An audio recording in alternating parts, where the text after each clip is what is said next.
A poor, stubborn girl saved a young millionaire on the street. What happened next changed her life forever. The streets of New York buzzed with the chaos of rush hour. Cars honked impatiently, pedestrians shuffled along the crowded sidewalks, and street vendors called out to passers-by. Among the throng was Emma, clutching her worn-out bag tightly as she navigated her way home. Her shift at the diner had been grueling, and all she wanted was to collapse on her couch in the tiny apartment she shared with her younger brother. As she approached the intersection, Emma's attention was caught by a man standing at the curb, adjusting the strap of a sleek leather briefcase slung over his shoulder. He was well-dressed, his tailored suit and polished shoes a stark contrast to the grimy street. He checked his phone, his brow furrowed, exuding an air of impatience and distraction. Peter had just left an exhausting meeting, his mind swimming with financial reports and merger deadlines. He barely noticed the bustling street around him as he typed furiously on his phone. Suddenly, a blur of movement jolted him out of his thoughts. "Hey!" Peter shouted as someone slammed into him, shoving him off balance. He stumbled, the briefcase ripped from his grasp. The thief, a wiry man in a tattered hoodie, bolted down the sidewalk with Peter's briefcase in hand. Emma froze, her eyes darting between Peter, who was sprawled on the pavement, and the fleeing thief. People around them either ignored the commotion or sidestepped, unwilling to get involved. "What the hell are you all doing?" Emma yelled, her frustration bubbling over. She turned to Peter, who was struggling to get up. "Don't just sit there, he's getting away." Peter groaned, brushing off his suit. "I don't need, save it," Emma snapped, already chasing after the thief. The man darted into a narrow alley, but Emma was right behind him. Her heartbeat thundered in her ears as she lunged forward, grabbing the strap of the briefcase. "Let go," the thief growled, jerking it back. "Not a chance." Emma shot back, holding on with all her strength. The commotion drew the attention of a few passers-by, and the thief, realizing he was outmatched, released the briefcase with a frustrated snarl. "You're crazy," he muttered before disappearing into the crowd. Emma stood there, breathless, clutching the briefcase tightly. "Are you insane?" Peter's voice cut through the noise as he finally caught up. He looked at her incredulously, his face a mix of anger and disbelief.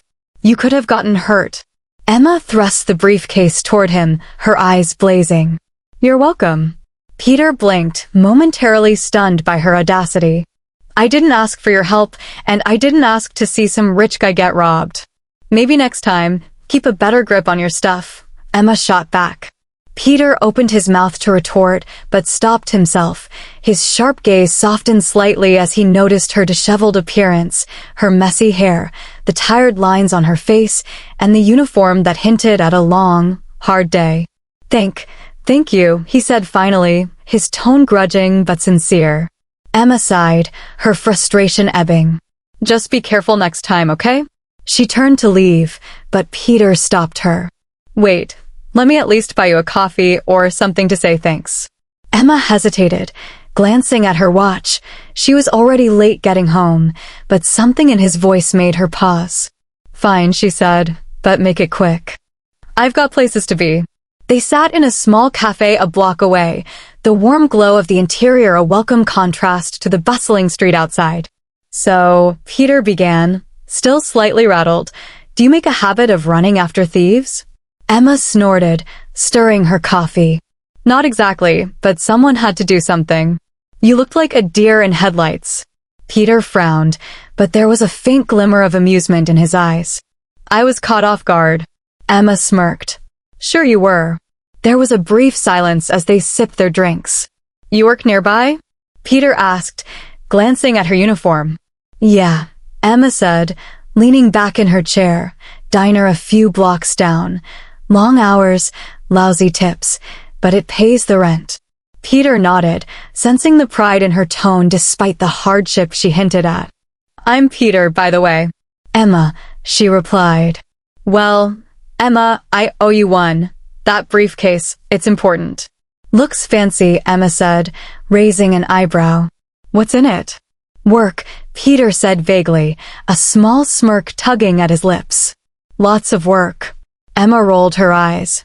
Figures, you're one of those corporate types, huh? Guilty, Peter admitted, though there was a trace of self-awareness in his tone.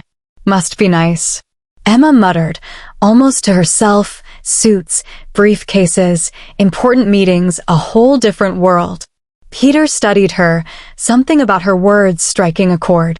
It's not as glamorous as it looks, he said. Maybe, Emma said, finishing her coffee, but at least you're not chasing down thieves in alleys. Peter laughed softly, the tension between them easing as they stepped outside, the cool evening air wrapping around them. Peter hesitated. You really didn't have to do that back there. Emma shrugged. Guess I have a thing for lost causes. Their eyes met, and for a moment, Peter felt a strange sense of connection, something he couldn't quite explain. Thank you, Emma, he said again, his voice quieter this time. She smiled faintly. Take care of yourself, Peter. With that, she disappeared into the crowd, leaving him standing there, briefcase in hand, and a lingering sense that their paths would cross again. The city buzzed with its usual chaos as Emma made her way down the street the following evening, her mind occupied with the endless list of responsibilities awaiting her at home. The diner had been unusually busy, and exhaustion clung to her like a heavy coat. She was so preoccupied that she almost didn't notice the figure sitting on a bench near the corner until she recognized him. It was Peter, the man she had helped the day before. He sat slumped forward, one hand holding his phone while the other rested on his knee. There was a faint grimace on his face, and Emma noticed a small cut on his cheek she hadn't seen before. Hey, she called out, walking closer. Peter looked up, surprise flickering in his tired eyes. Emma? Yeah, it's me, she said, stopping a few steps away. You okay? You look like you've had better days. Peter gave a small chuckle, though it didn't reach his eyes. I've had worse. Emma frowned, motioning toward the cut. Let me guess, your little encounter yesterday left a souvenir? He reached up to touch his cheek, wincing slightly. I didn't think it was that bad. It's not terrible, but you should clean it up before it gets infected, Emma said matter-of-factly. She dug into her bag and pulled out a small first aid kit. Lucky for you, I come prepared. You carry a first aid kit? Peter asked, raising an eyebrow. Emma shrugged as she sat beside him. I've got a clumsy little brother at home. You'd be surprised how often I need this. Before Peter could respond, she opened the kit and carefully dabbed at the cut with an antiseptic wipe. He flinched but didn't pull away. You're bossy, he said, a hint of amusement in his voice. You're welcome, Emma shot back, smirking. There, good as new. Thanks, Peter said, his tone softer now. Emma packed up the kit and stood, brushing off her hands. Well, take care of yourself, Peter. Wait, he said quickly, standing as well. Let me buy you a coffee. You didn't let me properly thank you yesterday, and now you've patched me up too. It's the least I can do. Emma hesitated, glancing at her watch. She was already running late, but the sincerity in his eyes gave her pause. Fine, she said finally, but just one cup. I've got places to be. The small cafe Peter chose was quiet, its cozy interior a welcome contrast to the bustling street outside. Bathed in warm light, they found a table near the window, and for a moment, Emma felt a pang of discomfort. She was still in her diner uniform, while Peter's tailored coat and polished shoes screamed sophistication. You don't look like you belong in a place like this, Emma said, gesturing to his clothes. Neither do you, Peter countered with a teasing smile. Emma laughed, relaxing slightly. Tusa. They ordered their drinks, and as the conversation unfolded, the initial awkwardness faded. So, what's your story? Peter asked, leaning back in his chair. Emma hesitated, twirling her spoon in her coffee. Not much to tell. My parents passed away a few years ago, so it's just me and my little brother now. I work a couple of jobs to keep us afloat. Nothing glamorous, but it gets the bills paid. Peter frowned, his gaze thoughtful. That sounds like a lot to handle. Emma shrugged, her tone light but resigned. It is, but you do what you have to. Besides, my brother's a good kid, worth every late night and double shift. Peter nodded, his admiration for her growing. You're stronger than most people I know. Not sure about that, Emma said with a small laugh. What about you? You don't exactly look like someone who struggles to pay the rent. Peter hesitated, choosing his words carefully. I'm in finance. Let's just say it's a demanding job. Emma raised an eyebrow. Finance, huh? That explains the fancy suit and the expensive briefcase. Guilty, Peter said, chuckling. But it's not as glamorous as it seems. Long hours, constant pressure, and the feeling that no matter what you do, it's never enough. Emma tilted her head, intrigued. That sounds lonely. It is, Peter admitted, surprising himself with his honesty. I spend most of my time surrounded by people, but sometimes it feels like I'm completely on my own. Emma studied him for a moment, her expression softening. Well, for what it's worth, you don't seem like a total lost cause. Peter laughed, the sound genuine this time. Thanks, I think. As they finished their coffee, Emma glanced at her watch. I should get going. My brother's probably wondering where I am.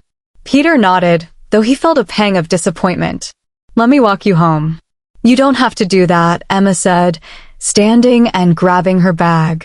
I know, Peter said with a small smile, but I want to. The walk to Emma's apartment was quiet, the city's noise fading into the background as they talked about lighter topics, favorite movies, embarrassing moments, and shared frustrations about city life. When they reached her building, Emma turned to face him. Thanks for the coffee and the walk. Anytime, Peter said, his hands in his pockets. Emma hesitated, then smiled. Take care of yourself, Peter. You too, Emma, he replied, as she disappeared into the building. Peter stood there for a moment, his thoughts swirling. He hadn't felt this kind of connection with someone in years, and the realization both intrigued and unsettled him. For Emma, the evening had been an unexpected reprieve from the constant weight of responsibility, and though she didn't fully understand why, she felt a strange sense of comfort knowing Peter had stepped into her world, even if just for a little while. The idea of doing nothing didn't sit well with Peter. He couldn't stop thinking about Emma, the fiery, stubborn woman who had risked herself to help him, then patched him up without asking for anything in return. She was unlike anyone he'd ever met. Sitting in his high-rise office, surrounded by polished mahogany furniture and a view of the New York skyline, Peter felt an unshakable pull. The lives of people like Emma felt a world away from his own, yet her resilience and determination had struck a chord. Finally, he made a decision. He needed to find her again.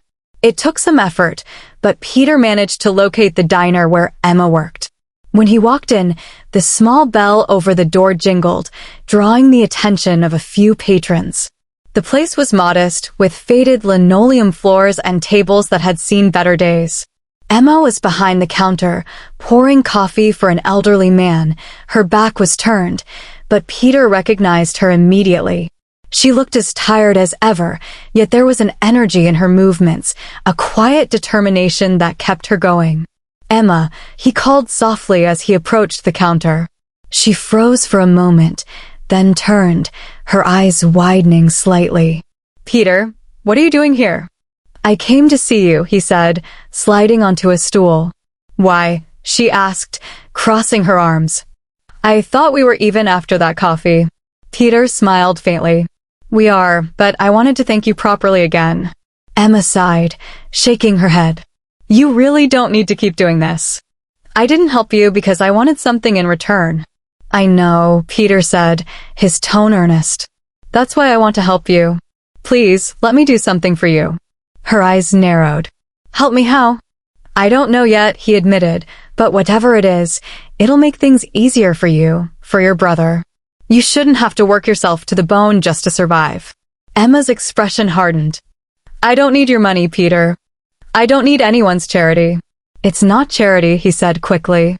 It's gratitude. Emma's voice rose slightly, drawing a few glances from the other customers. I don't care what you call it. I'm not some damsel in distress waiting for a rich guy to swoop in and fix my life. Peter was taken aback by the fire in her voice, but respected it nonetheless. Emma. No, she interrupted. I don't need your pity. I just did the right thing. That's it. Without giving him a chance to respond, she turned and walked back into the kitchen, leaving him sitting there, unsure of what to do next. Determined not to give up, Peter decided to try another approach. A few days later, he returned to the diner, this time arriving during the evening rush. He wanted to see the full extent of Emma's reality. What he witnessed left him stunned. The place was packed, with Emma darting between tables, balancing trays of food, refilling drinks, and enduring the impatient demands of customers. The manager, a gruff man with a perpetual scowl, barked orders at her from the counter. "Emma, table 5 is waiting," he shouted, slamming a plate onto the counter.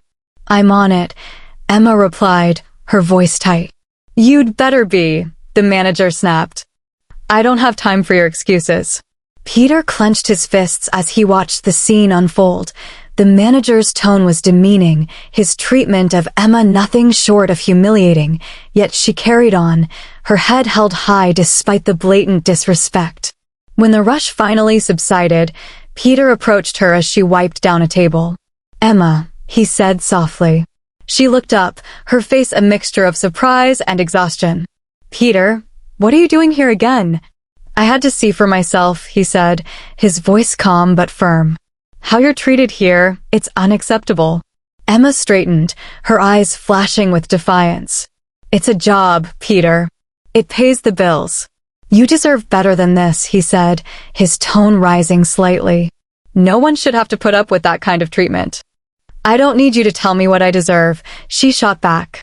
Peter took a deep breath, reining in his frustration. "Emma, listen to me. I can help you find a better job, something where you're respected." "Just let me know," she interrupted, her voice firm. "I'm not interested." "Why not?" he asked, his brow furrowing. "Why won't you let me help you?" "Because I don't want to depend on someone else," Emma said, her tone softening but losing none of its resolve. "I've worked hard to stand on my own 2 feet, and I'm not about to give that up now." Peter studied her, his chest tightening with a mixture of admiration.